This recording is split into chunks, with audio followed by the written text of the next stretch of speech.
அல்லாஹ் கடமையாக ஆக்கியிருக்கிற ஜும்ஆ தொழுகை நிறைவேற்றுவதற்காக நாம் எல்லாம் இங்கே அமர்ந்திருக்கிறோம். இந்த தருணத்தில் இஸ்லாமிய மார்க்கம் முஸ்லிம்கள் செய்யக்கூடாத ஒரு மிகப்பெரிய ஒரு பாவத்தை அண்ணலம் பெருமானார் நபிகள் நாயகம் ஸல்லல்லாஹு அலைஹி வஸல்லம் அவர்கள் சகாபாக்களுக்கு மிக முக்கியத்துவமாக எச்சரிக்கை செய்த ஒரு பாவம். அந்த பாவத்தை செய்கிற ஒரு அடியான் அவன் செய்கிற அந்த அமல்களில் அந்த பாவம் கலந்திருந்தால் அந்த நன்மை, அந்த செயல்களுக்கு உண்டான நன்மைகள் மறுமையில அவனுக்கு கிடைக்காது. மேலும் அந்த காரியத்தை, அந்த பாவத்தை செய்த காரணத்தினால் மறுமையிலே அவனுக்கு மாறாக தண்டனை கிடைக்கக்கூடிய ஒரு சூழ்நிலை ஏற்பட்டுவிடும் என்பதை இஸ்லாமிய மார்க்கம் ஆணித்தரமாக நமக்கு சொல்லுகிறது. முஸ்லிம்களாக இந்த உலக வாழ்க்கையில வாழுகிற நாம்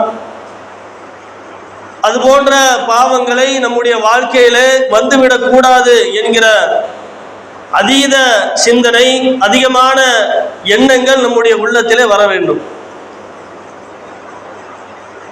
நாம செய்யக்கூடிய நல்ல செயல்பாடுகள், நன்மையான காரியங்கள், அந்த காரியங்களில் முழுமையாக நமக்கு நன்மை கிடைக்க வேண்டும் என்றால் நாம செய்யக்கூடிய அமல்களில் நபிகளார் அவர்கள் தடுத்த, இஸ்லாமிய மார்க்கம் தடுத்த அந்த பாவம் வந்துவிடக் கூடாது. அப்படிப்பட்ட பாவத்தை செய்யக்கூடிய முஸ்லிம்களாக இருந்தால் மறுமையில அவனுக்கு நன்மை கிடைக்காது. அது என்ன பாவம் என்றால், நாம செய்யக்கூடிய அமல்களில் இறைவனுக்காக செய்ய வேண்டிய, செய்யக்கூடிய அந்த அமல்களில் பிற மனிதர்கள் பார்க்கிறார்கள், அவர்கள் பார்க்க வேண்டும் என்பதற்காக, அல்லது நம்முடைய செயல்பாடுகளை புகழ்ந்து பேச வேண்டும் என்பதற்காக நாம் ஒரு நன்மையான காரியங்களை செய்தால் இறைவனிடத்திலே முழுமையான கூலியை நம்மால் பெற முடியாது. எனவே முகஸ்துதியோடு ஒரு நன்மையை செய்கிற ஒரு அடியான் மறுமையிலே தண்டனையை அனுபவிக்கக்கூடிய ஒரு சூழ்நிலை ஏற்பட்டு விடும் என்பதை முஸ்லிம்களாக இருக்கக்கூடிய நாம் புரிந்து கொள்ள வேண்டும். உள்ளத்தில் இருக்கக்கூடிய உள தூய்மையை, இறைவனுக்கு செய்யக்கூடிய வணக்கங்களிலே எந்த விதமான கலப்படமும் இல்லாமல் தூய்மையான எண்ணத்தோடு இறைவனுக்காக இந்த அமலை நான் செய்கிறேன், வேற எந்த மனிதருக்காகவும் வேற எந்த விதமான நோக்கத்திற்காகவும் இந்த காரியத்தை, இந்த அமலை நான் செய்யவில்லை, இறைவன் கட்டளையிட்டிருக்கிறான், இதை செய்யாவிட்டால் இறைவன் மறுமையில தண்டிப்பான், இதை செய்வதன் மூலமாக மறுமையில நன்மை கிடைக்கும், இந்த நோக்கத்தை தவிர வேறு இந்த உலக நோக்கத்திற்காக, நம்முடைய சுயநலத்திற்காக ஒரு அமலை செய்தோம் என்றால் அந்த அமல் மறுமையிலே நிராகரிக்கப்பட்டு விடும். திருமறை குர்ஆனிலே இறைவன் சொல்லி காட்டுகிறான், உமிரு இல்லா லியஅபுதுல்லாஹ், வணக்கத்தை அல்லாஹ்வுக்கே களப்பட்டதாக ஆக்கிவிடுங்கள். நீங்கள் செய்யக்கூடிய வணக்கங்களிலே எந்த விதமான கலப்படமும் வந்துவிடக் கூடாது. ஏனென்றால் வெளிப்புற தோற்றத்தை பார்க்கக்கூடியவன் இறைவன் கிடையாது. நம்மை படைத்த இறைவன் எப்படிப்பட்டவனாக இருக்கிறான் என்றால், நம்முடைய உள்ளத்திலே நாம் என்ன நினைக்கிறோம் என்பதை பார்க்கக்கூடியவனாக, அறியக்கூடியவனாக நம்மை படைத்த இறைவன் இருக்கிறான். நபிகள் நாயகம் ஸல்லல்லாஹு அலைஹி வஸல்லம் அவங்க அழகா சொல்றாங்க, இன்னல்லாஹ லா யன்துரு இலா சுவரிக்கும் வ அம்வாலிக்கும், அல்லாஹ் உங்களுடைய தோற்றங்களையோ உங்களுடைய செல்வங்களையோ பார்ப்பது கிடையாது. உங்களுடைய அழகா இருக்கிறீங்க, அழகா தோற்றத்தோடு இருக்கிறீங்க, அதை அல்லாஹ் பார்க்க மாட்டான். மிகப்பெரிய கோடீஸ்வரனா இருக்கிறீங்க, அதை அல்லாஹ் பார்க்க மாட்டான். வேற எதை பார்ப்பான்னா, வலக்கின் யன்துரு இலா குலூபிக்கும் வ அமாலிக்கும், மாறாக உங்களுடைய உள்ளங்களையும் நீங்கள் செய்யக்கூடிய செயல்பாடுகளையும் இறைவன் பார்க்கிறான். அப்ப நம்முடைய தோற்றத்தையோ நம்முடைய செல்வங்களையோ இறைவன் பார்ப்பது கிடையாது. நாம என்ன நோக்கத்திற்காக இந்த உலகத்திலே செயல்படுகிறோம், நம்முடைய செயல்பாடு எப்படிப்பட்டதாக இருக்கிறது. அப்ப இப்படி அல்லாஹ் கவனிக்கக்கூடியவனாக இருக்கிற பொழுது நாம செய்யக்கூடிய அமல்களிலே உள தூய்மை இருக்க வேண்டும். நபிகள் நாயகம் ஸல்லல்லாஹு அலைஹி வஸல்லம் இன்னொரு சந்தர்ப்பத்தில் அழகா சொல்றாங்க, ஒவ்வொரு மனிதனுடைய செயல்பாடுகள் அனைத்துமே எண்ணங்களை பொறுத்தே இருக்கிறது. இன்னமல் அஅமாலு பின்னியாத், எண்ணத்தை பொறுத்தே செயல்கள் அமைகின்றன. அப்ப நாம இந்த உலகத்தில் என்ன நினைக்கிறோமோ அது போன்று நம்முடைய செயல்கள் அமைந்து விடுகிறது. தீய நோக்கத்திற்காக ஒரு காரியத்தை செய்கிற பொழுது அதனுடைய முடிவு என்பது தீய நோக்கமாக தீய செயல்பாடு நிறைந்தவையாக ஆகிவிடுகிறது. நல்ல நோக்கத்திற்காக ஒரு காரியத்தை நாம் செய்கிற பொழுது அது வணக்கங்களாக இருக்கிற அந்த நல்ல நோக்கத்திலே நாம் அந்த வணக்கத்தை நிறைவேற்றுகிற பொழுது முழுமையான அடிப்படையிலே கூலியை இறைவன் தருவான். அப்ப எண்ணங்கள் தூய்மையாக இருக்க வேண்டும். இறைவன் உள்ளத்தை கண்காணிக்கிறார், உள்ளத்தை பார்க்கிறான், வெளிப்புற தோற்றத்தை பார்ப்பது கிடையாது என்பதை நாம் புரிந்து கொண்டு நாம செய்யக்கூடிய எந்த ஒரு அமலாக இருந்தாலும், இப்ப உதாரணத்திற்கு நாம் ஒரு அமலை செய்வோம், செய்கிற பொழுது அது வெளியே சொல்லணும் அப்படிங்கிற உள்ளத்துல ஒரு எண்ணத்தை ஷைத்தான் போடுவான். நான் இந்த மாதிரி ஒரு 10,000 ரூபாய் தர்மம் செய்ய போறேன், எதுக்கு நீங்க சொல்றீங்க, சொல்ல தேவையே இல்லை. அதை சொல்வதன் மூலமாக அவர் ஏதாவது பொருளாதாரம் தரப்போகிறாரா? கிடையாது. அப்ப நாம தர்மம் செய்வதாக இருந்தால் கூட வெளியில் சொல்வதில் எந்த ஒரு பிரயோஜனமும் கிடையாது. உள்ளத்தில் நினைக்கிற நாம் அதை செயல் வடிவத்திலே செய்ய வேண்டும் இறைவனுக்காக. அப்ப சொல்லி காட்டுகிற பொழுது அவர் என்ன நோக்கத்திற்காக செய்கிறார் என்பதில் கேள்விக்குறி வந்துடும். எதுக்குமா நீ சொல்ற, அதான் நீ உள்ளத்துல நினைக்கிற செய்ய வேண்டியதுதானே, அல்லாஹ் தானே பார்க்கிறான். உள்ளத்தை பார்க்கக்கூடிய இறைவன் அல்லாஹ்.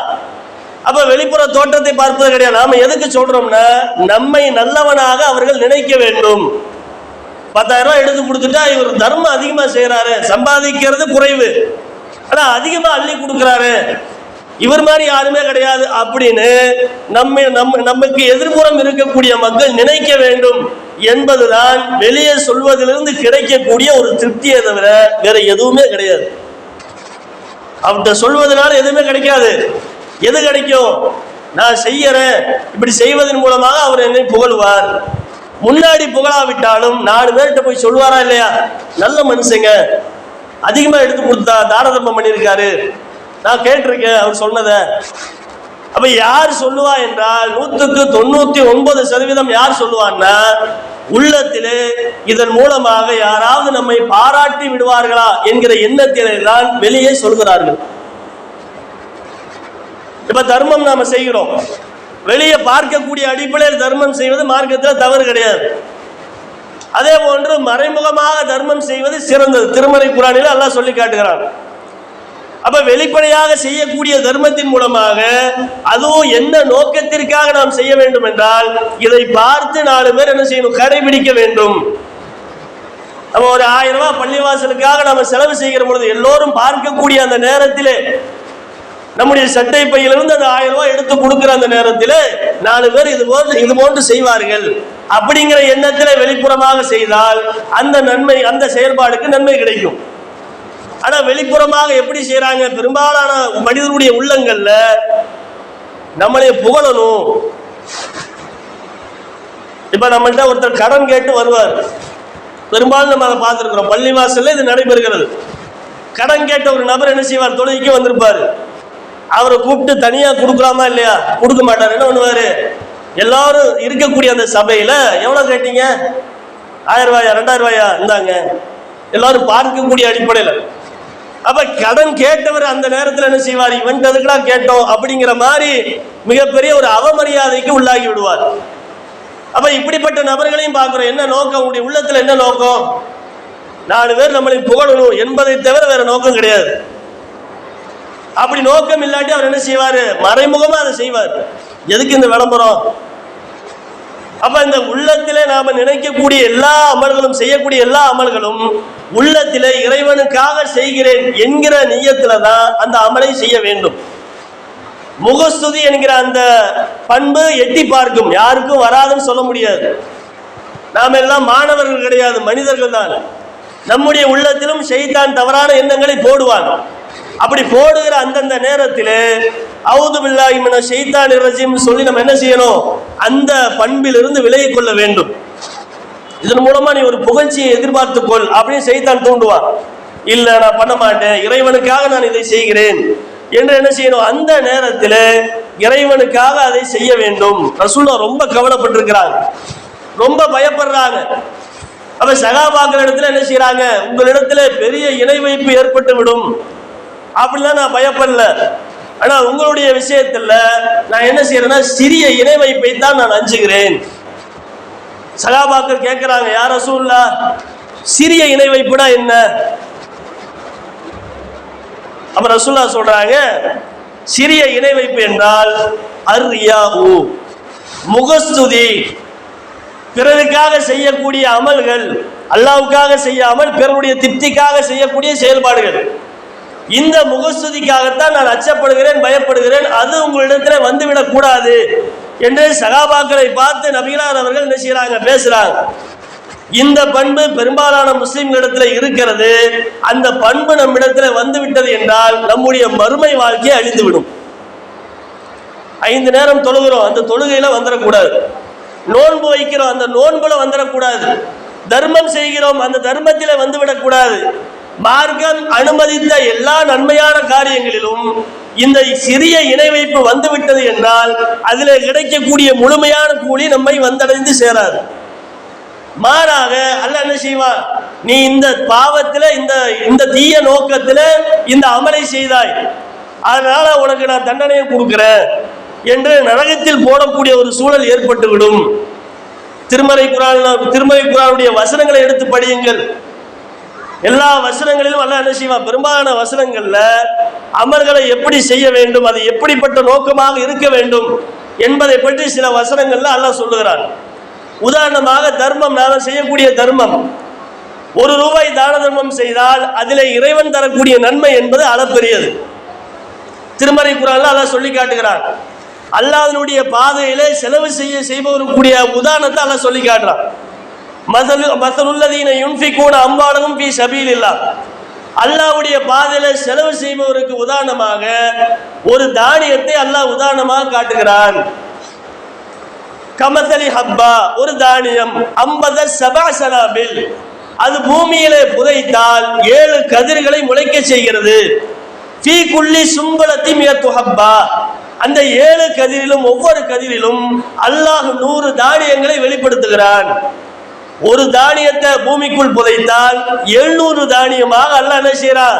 இந்த உலகத்துல விவசாயமாக பெருக்கி நமக்கு தருகிறான். அதே போன்று அல்லாஹ்வுடைய பாதையில யாராவது ₹1 தான தர்மம் செய்தால், தூய எண்ணத்துல அல்லாஹ்விற்காக செய்தால் அவன் 700 மடங்காக அல்லாஹ் என்ன செய்யறான்? பெருக்கி தருகிறான். வல்லாஹு யுதாயிஃபு லிமன் யஷா, தான் நாடியோருக்கு இதை விட அதிகமாக நான் வழங்குகிறேன் என்று திருமறை குர்ஆனில் அல்லாஹ் சொல்லி காட்டுறான். 700 மடங்குங்கிறது ஒரு கணக்கு. ரொம்ப தூய எண்ணத்தோடு உள தூய்மையோடு யார் அதிகமாக செய்யறாங்களோ, யார் அல்லாஹ் விருப்பப்படுறானோ அவங்களுக்கு எல்லாம் என்ன செய்வான்? இதை விட அதிகமாக நன்மைகளை பெருக்கி தருகிறான். இப்படிப்பட்ட இந்த தர்மத்துல முகஸ்துதி கலந்து விட்டால் நமக்கு நன்மையே கிடைக்காது என்பதை போல திருமறை குர்ஆனில் பல வசனங்கள் அல்லாஹ் சொல்லி காட்டுறான். திருமறை குர்ஆனுடைய 2வது அத்தியாயம் அல்லாஹ் சொல்லி காட்டுகிறான், யா அய்யுஹல்லதீன ஆமனு லா துப்திலு ஸதகாத்திக்கும் பில் மன்னி வல் அதா. இந்த உலகத்திலே நம்பிக்கை கொண்டோராக இருக்கக்கூடியவர்கள், அல்லாஹ்வையும் இறுதி நாளையும் நம்பிக்கை கொண்ட மக்கள், பிற மக்களுக்கு காட்டுவதற்காக நீங்க தர்மங்களை செலவு செய்யாதீர்கள், பொருளாதாரத்தை செலவு செய்யாதீர்கள். அப்படி செலவு செய்வது என்பது உங்களுக்கு நன்மையை பெற்று தராது. அவங்களுக்கு உண்டான உதாரணம் என்னவென்றால் வழுக்கு பாறையில் படிந்த மண். இது அல்லாஹ் உதாரணமா சொல்லி காட்டுறான். வழுக்கும் பாறையில படிந்த மண்ணை ஒரு சிறிய மழை பெய்தாலும் அந்த மண்ணை அடித்து சென்று விடும். அப்ப முகஸ்துதியோடு ஒரு தர்மத்தை நீங்கள் செய்கிற பொழுது அது வழுக்கு பாறையில் படிந்த மண்ணை போல சிறிய மழை வந்தாலே அந்த தர்மத்தினுடைய நன்மை நம்மிடத்தில் இருக்காது, அழிந்து விடும். இப்படி அல்லாஹ் என்ன செய்யறான், யாரெல்லாம் முகசுதையோடு நன்மைகளை செய்கிறார்களோ அவர்களுக்கு உண்டான உதாரணமாக அல்லாஹ் சொல்லி காட்டுகிறான். உலகத்தில் தர்மம் செய்கிற பொழுது தூய எண்ணத்தோடு அல்லாஹ்விற்காக நான் செய்கிறேன். ஷைத்தான் தீய எண்ணத்தை கண்டிப்பா போடுவான். அந்த நேரத்திலே நாம ஷைத்தானிடமிருந்து தப்பித்துக் கொள்ள வேண்டும். ஒரு இன்பமா இருக்கு நமக்கு, செலவு செய்கிற பொழுது தர்மம் செய்கிற பொழுது ஷைத்தான் என்ன செய்வான், தவறான அடிப்படையில் இறைவனுக்காக அல்லாமல் பிற மக்கள் மெச்ச வேண்டும் புகழ வேண்டும் என்பதற்காக நீ தர்மத்தை செய், அது உனக்கு புகழ்ச்சியை பெற்றுத்தரும், அது உனக்கு மிகப்பெரிய மதிப்பை பெற்றுத்தரும் என்று ஷைத்தான் உள்ளத்திலே ஆள் மனதிலே தீய எண்ணத்தை போடுவான். அந்த நேரத்தில் விழித்து கொண்டு அது போன்ற எண்ணத்தோடு நம்ம செய்தால் நமக்கு நன்மை கிடைக்காது என்பதை புரிந்து கொண்டு நாம் என்ன செய்யணும், உள தூய்மையோடு செய்ய வேண்டும்.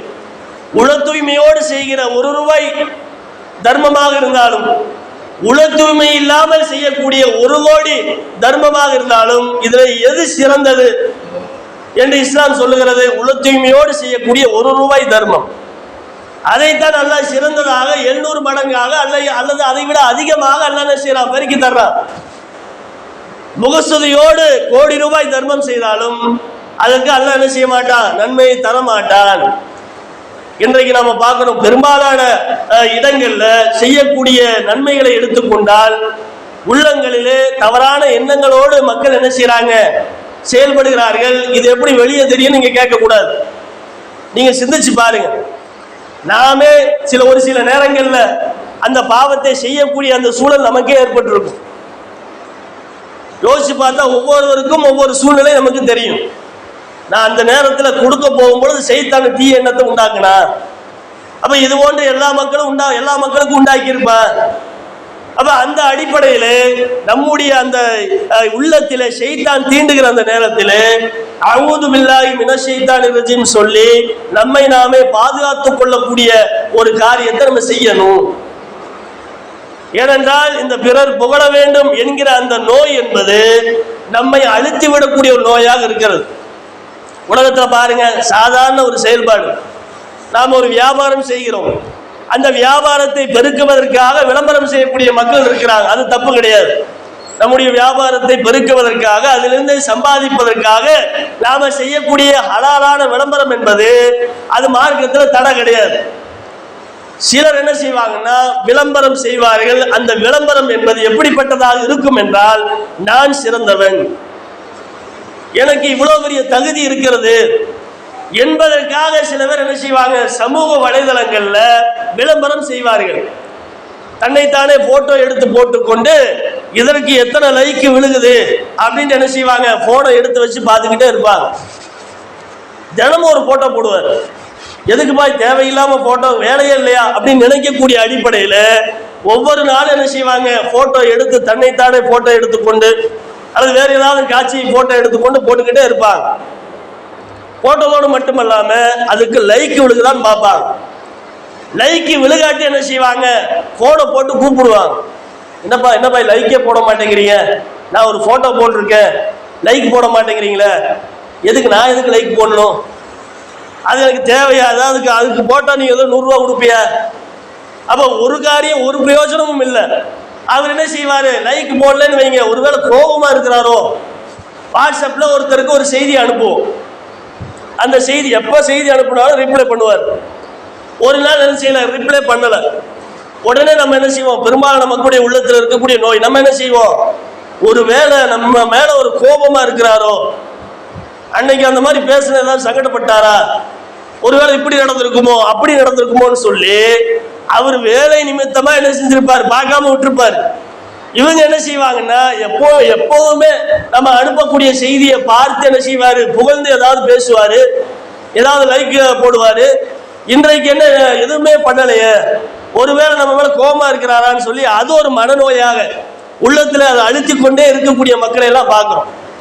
அப்ப இந்த மாதிரி என்ன செய்யறாங்கன்னா, நாம ஒரு விஷயத்தை செய்து விட்டால் இதை வைத்து நம்மை புகழ வேண்டும் என்று ஆசைப்படக்கூடிய மக்கள் இருக்கிறாங்க.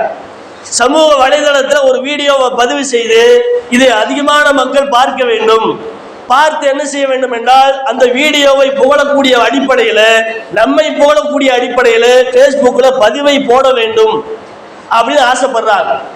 இப்படி ஆசைப்பட்டு பல பேர் என்ன செய்யறான், புது புது முயற்சி எடுத்து செத்து போறான். இப்ப சமீபத்தில் ஒரு வாரத்தில் 2 செய்திகளை நம்ம கேள்விப்படுறோம். பல செய்திகள் நடைபெறுகிறது. செய்தியாக 2 செய்தி. என்ன விஷயம், என்ன சம்பவம்னா, ஒரு பையன் ஒருத்தர் என்ன செய்யறான்னா ரொம்ப சமூக வலைதளத்தில் மூழ்கி இருக்கிறார். எப்ப பார்த்தாலும் வீடியோ போடுவார், புது புது வீடியோக்களை போட்டு என்ன செய்வாரு, எல்லா மக்கள்கிட்டையும் பரப்புவாரு. அப்படிப்பட்ட நபர் தன்னுடைய மகனை அழைத்து கொண்டு ஒரு பயணத்துக்கு போறார். அந்த பயணத்துல ஒரு பாம்பை பிடிக்கிறார்.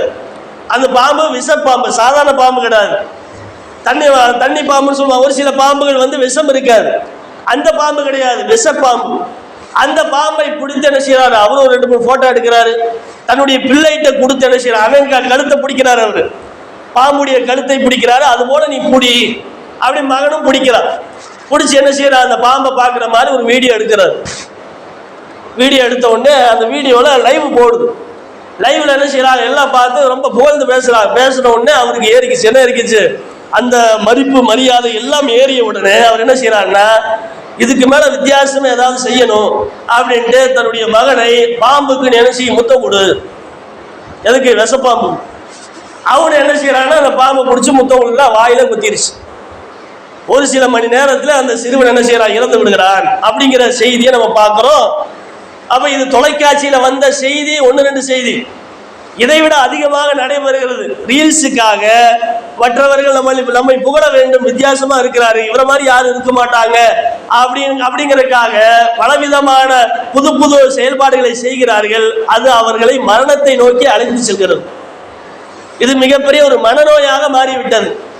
அதே போன்று இன்னொரு சம்பவம், வெளிநாட்டை சேர்ந்த ஒரு பெண்மணி அதிகமா சாப்பிடணும், சாப்பிட்டு என்ன செய்யணும், நாம் என்னை போல உலகத்துல அதிகமான குறைந்த நேரத்துல அதிகமான உணவை சாப்பிட்ட பெண்மணி யாருமே இல்லை என்று நான் என்ன செய்யணும், விளம்பரம் ஆகணும் அப்படிங்கறக்காக ஒரு போட்டியில கலந்து கொண்டு என்ன செய்யறா, போட்டி கூட இல்லை, அவ யூடியூப் வச்சு நடத்துறா. அந்த யூடியூப்ல எண்ணிக்கை அதிகமாக வேண்டும், அதிகமான வாடிக்கையாளர்கள் வர வேண்டும் என்பதற்காக அந்த நிகழ்ச்சி ஏற்பாடு பண்ணி அவ உட்கார்ந்து சாப்பிட்ற நேரம் போய்கிட்டே இருக்குது. நிறைய உணவை தூக்கி, நேரம் குறையுது அவளுக்கு தெரியுது, நிறைய உணவை தூக்கி வாயில போட்டு அமுக்கின உடனே அதை திங்க முடியாம அது திணறி போய் அவன் என்ன செய்யறான், அந்த இடத்திலேயே மாரடைப்பு ஏற்பட்டு இறந்து விடுகிறான் அப்படிங்கிற செய்தியை நம்ம பார்க்கிறோம். அப்ப இது போன்ற சம்பவங்கள் தினமும் நிறைய நடைபெறுகிறது. என்ன காரணம், முகஸ்துதி, விளம்பரம், பிற மக்கள் என்னை மெச்ச வேண்டும். அப்ப உலகத்தினுடைய செயல்பாடுகளை எடுத்துக்கொண்டாலும் இந்த விளம்பர மோகம் என்பது நம்மை அழுத்திவிடக்கூடிய ஒன்றாக இருக்கிறது என்றால், மறுமையிலே அல்லாஹ்விற்காக செய்ய வேண்டிய அமல்களில் நாம முகஸ்துதியை கடைபிடித்தோம் என்றால் நாம மறுமையிலே மிகப்பெரிய சேதத்தை அடையக்கூடியவர்களாக ஆகிவிடுவோம் என்பதை புரிந்து கொண்டு, சிறிய அமலாக இருந்தாலும், சின்னஞ்சிறிய அமலாக இருந்தாலும் அந்த அமல்களில் கூட உள தூய்மையோடு செய்யக்கூடிய அடிப்படையில் நம்முடைய செயல்பாடுகளை அமைத்துக் கொள்ள வேண்டும். அப்படி அமைத்து மறுமையில வெற்றி பெறக்கூடிய ஒரு நல்ல மக்களாக